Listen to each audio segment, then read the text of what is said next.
Hey guys, a couple things before we start. First off is a trigger warning, as we're going to be delving into the history of the character of Deathstroke the Terminator, aka Slade Wilson, and if you know anything about that history, you're going to know that grooming is kind of a part of that, so be forewarned. Also, I'm going to talk about Slade's family a little bit, and I refer to his older son as Garth. That should be Grant Wilson, not Garth Wilson. My mistake. Alright, let's get started.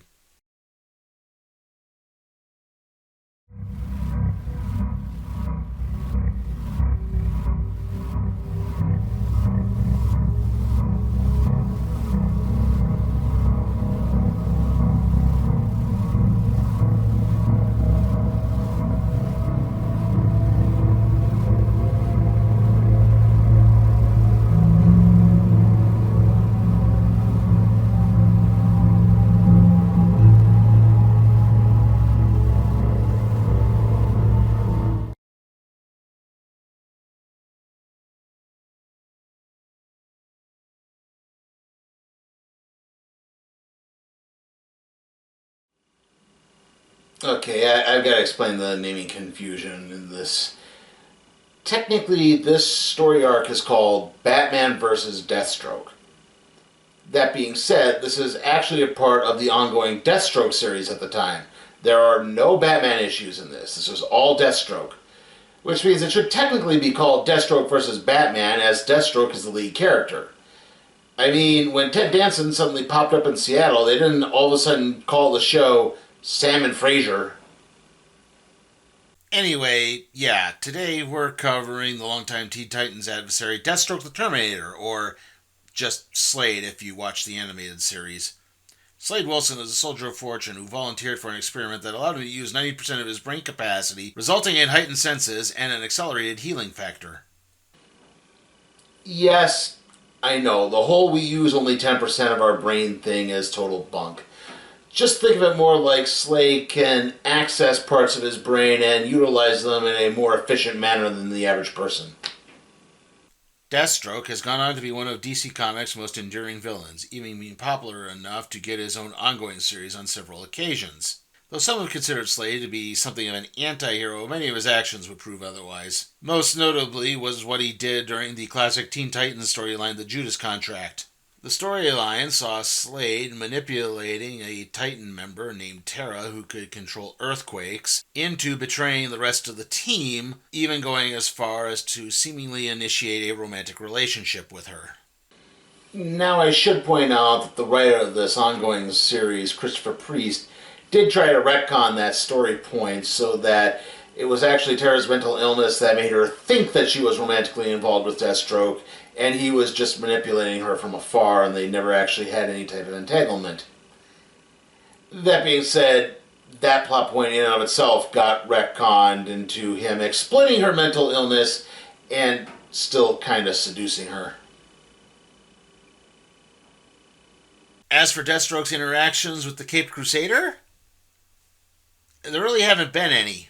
In fact, Slade really has more interactions with the Dark Knight's proteges, Robin and Nightwing, than the Dark Knight himself. Though maybe there's kind of a grudging respect. I mean, there's at least a grudging respect for Nightwing. Today, though, there actually is a pretty big reason for Deathstroke and Batman to finally collide in some form of battle. A reason that we're going to have to explain later. For now, this is Deathstroke versus Batman. And yes, that is what I'm calling it.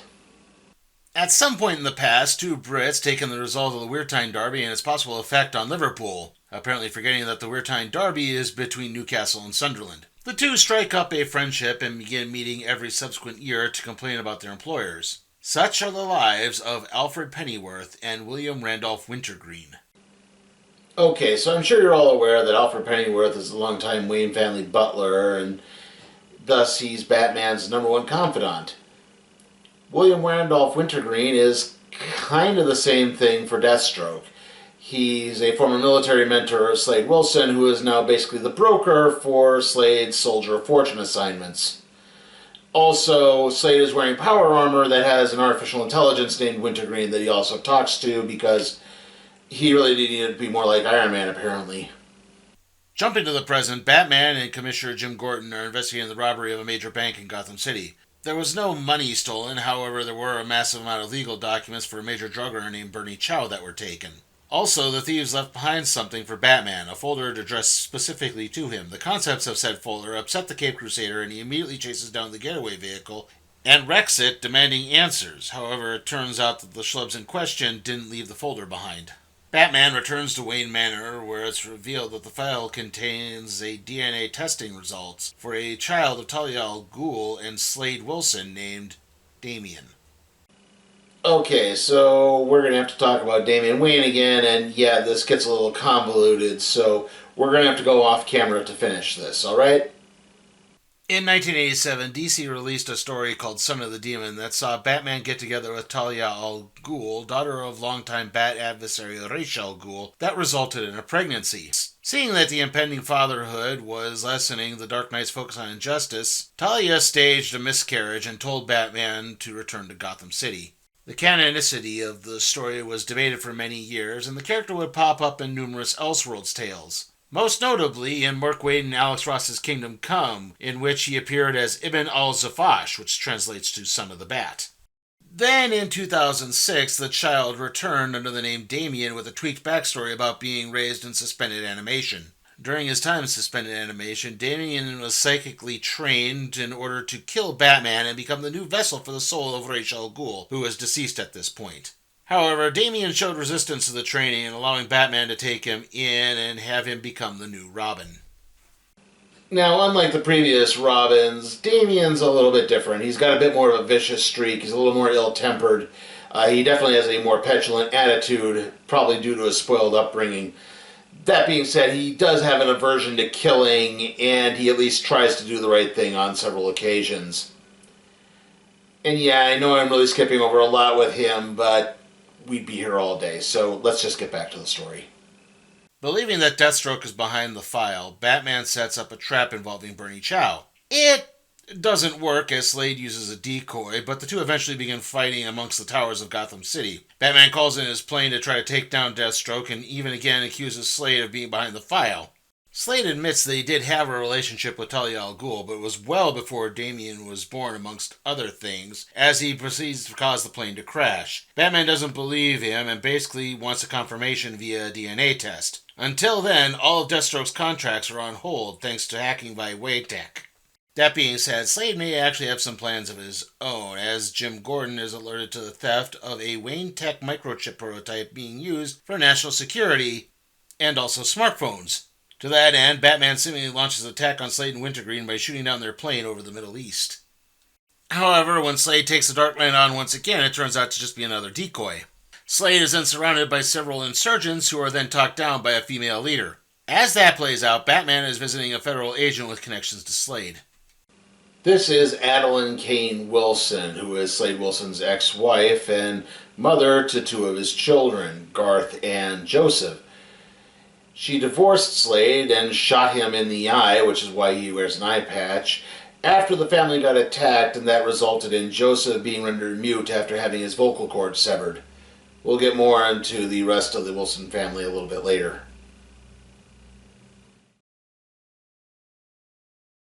Batman is now operating under the belief that Adeline is connected to all of this, using the falsified DNA tests in order for the government to steal the microchip. However, she denies all of this and admits that Slade's plane was shot down in the Middle East, meaning that Batman isn't behind this attack at all. Back with Slade, he identifies the insurgent leader as none other than Talia al Ghul, who confesses that Damian is indeed Slade's son. After some quality time with Talia, Slade receives a call from Batman, who's disguising himself as a plane pilot to make it to the Middle East. Once again, Slade denies having any connections with Damian or planting the file, for that matter. In fact, he points the finger at Talia and points out that he could easily strike back by initiating a hack of a Wayne Tech account. On the plane, Adeline points out that her ex is headed to Madrid for his next target, a social worker turned vigilante called the Human Dynamo. So that's where Batman is headed to head off Deathstroke. He manages to jump Slade before the Dynamo can be taken down, and the two battle throughout the Spanish capital until the Dynamo reveals something. In a nutshell, the human Dynamo is invulnerable, but he's not exactly immortal, and he's now in the early stages of dementia. So he basically hired Deathstroke to try to kill him in order to delay any prolonged suffering. Batman tries to work on the Dynamo by teleporting him to the Justice League satellite. However, the Dynamo's powers prevent him from teleporting, so Deathstroke just shoots him in the head. While that plays out, Wayne Tech's assets are frozen, and Damian receives a tape of previous Robin Tim Drake revealing that he is the one who did the DNA test connecting Damian to Slade Wilson. I should point out that as the story was taking place, Tim Drake was actually dead. He would get over it and come back. In fact, he actually came back before the ending of this story, so they had to put a little note in there saying that this was taking place before those events. Somehow, Damian tracks Slade down and accompanies him on a hit. Slade continues to repudiate Damian's parentage and is only bringing the kid along in order to keep Batman at bay, knowing that he wouldn't allow Damian to get hurt in any type of attack. This is seemingly confirmed as Damian won't seem to follow through on any possible kill, which is okay because this was a setup to locate a member of the Suicide Squad, Nightshade. Slade wants access to their data files to once again prove that he is not Damian's father. She turns over a passkey to access things as Slade seemingly pieces things together. So we talked a little bit earlier about Slade's youngest son, Joseph, who was rendered mute during an attack on the Wilson family. However, it turns out Joseph actually has powers. He can transfer his psychic consciousness into other people and communicate through them that way, basically. He uses their voice to talk for him. However, Joseph would actually wind up becoming a member of the Teen Titans under the name Jericho and would often fight against his father. Now, as for Joseph's older brother, Garth, well, he exposed himself to the same experimentation of his father and wound up becoming a hired gun known as the Ravager, who took up a contract against the Teen Titans. However, it turns out Garth had an adverse reaction to the experimentation and wound up dying on his first mission, with Slade picking up the contract, which is kind of why he has a bit of a grudge against his group to the very day. Now, you may also be aware that Slade has a daughter, Rose, from an extramarital relationship, who ends up becoming the second Ravager, but she doesn't really play a part in this story, so we're not going to delve too far into her from now on.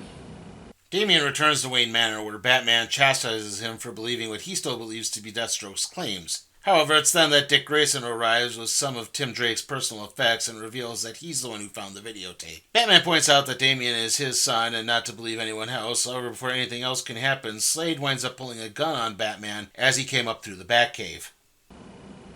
I am not entirely sure if Slade has ever known or even pieced together the identity of Bruce Wayne being Batman.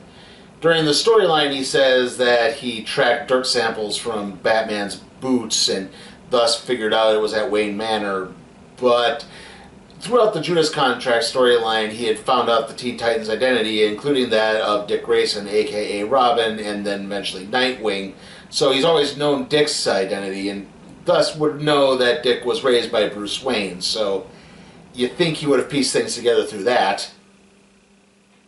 Further complications arrive as Dick and Damian wind up bumping into Alfred and Wintergreen, who promise to explain everything as federal agents arrive to inquire about Wayne Tech's finances. Meanwhile, Batman and Deathstroke begin fighting in the Batcave. The two taunt each other, Slade with the whole bat object naming concept, and Batman with the improper family life the Wilsons have had. Slade again denies any parentage of Damian and any involvement in any of this, before all of the activity causes part of the Batcave to collapse down on both men. Alfred and Wintergreen begin dealing with the federal agents, allowing Dick and Damian to use an alternate entry point to the cave to begin rummaging through the wreckage to try to find Deathstroke and Batman. Upon regaining consciousness, the two attempt to get to safety. However, their only exit point is the clock entrance through the Wayne study, which they can't use because it's currently filled with federal agents. Thankfully, help soon arrives in the form of Jericho, who has actually possessed one of the agents and is now holding up a takeout sushi menu, which will surely nullify the search warrant. I mean, it technically works. The federal agents believe the sushi takeout menu is a court order, so... And if you weren't entirely aware, it was Wintergreen who contacted Jericho. Back in the cave, Damian encounters Slade carrying a badly wounded Batman and begins jumping to conclusions, leaving Nightwing to intervene to prevent Damian from killing the Deathstroke. Slade turns over Batman's body as he needs medical attention, and despite Damian's objections, the two sons of Batman allow him to leave. Days later, and Deathstroke confronts Adeline, accusing her of falsifying the DNA test in order to get Wayne Tech to turn over the microchip, and hoping that Batman and Slade would just kill each other. She denies knowing about any DNA test and leaves with Deathstroke revealing himself to actually be Bruce Wayne in disguise. Meanwhile, Slade is meeting with the real person behind all of this, Talia al Ghul. Why? Because she wanted Slade to join the League of Assassins and father the next generation of, well, assassins. However, that's not going to happen, and Slade knows why. It's the same reason why he can't possibly be Damian's father.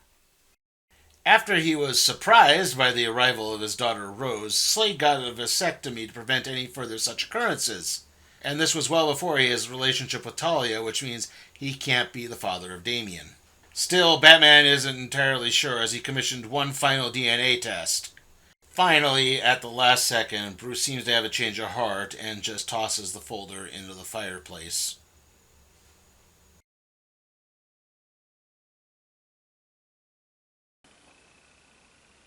And that concludes our look at Deathstroke versus Batman. How was it? Well, I do think there's some decent plot twists in this. I like a lot of the character interaction. There's some very serviceable artwork throughout all of this, and to be honest, a storyline that involves Batman going after a hired assassin is surprisingly light and has a lot of good humor throughout a lot of it, so I think that's at least on a plus side there. If there is a negative to this, is that the narrative is kind of disjointed.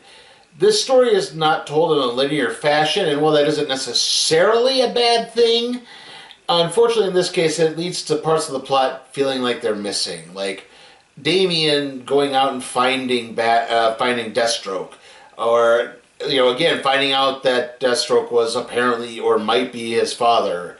I mean, it's like you get this little sprinkling throughout the early part of the book where you see Tim Drake as Robin talking to a camera about something, but then you don't see like Damian finding the tape or anything of that nature. So that's kind of where it starts to fall apart a little bit.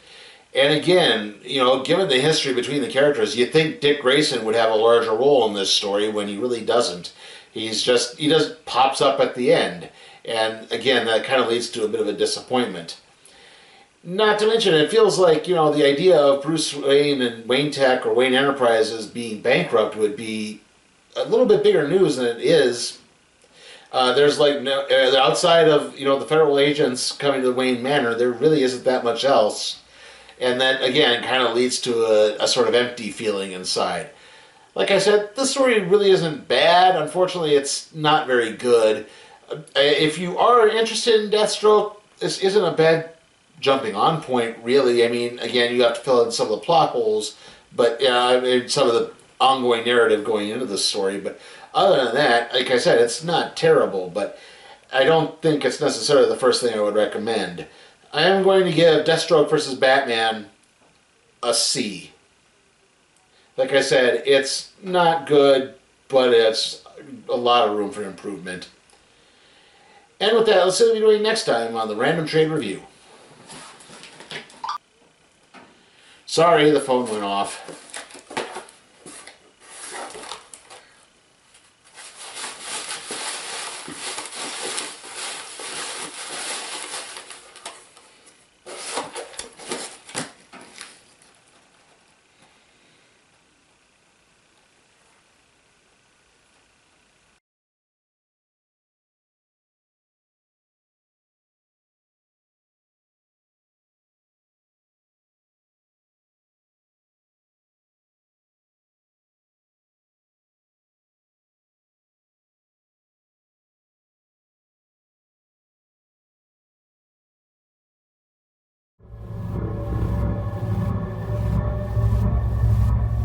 Hey guys, remember you can support my work at patreon.com/CPTimeForCat Productions, where you can even request a trade to be put in the randomizer, aka the cardboard box. Also, remember to like, comment, share, subscribe, and ring that notification bell so that you can be notified for further videos.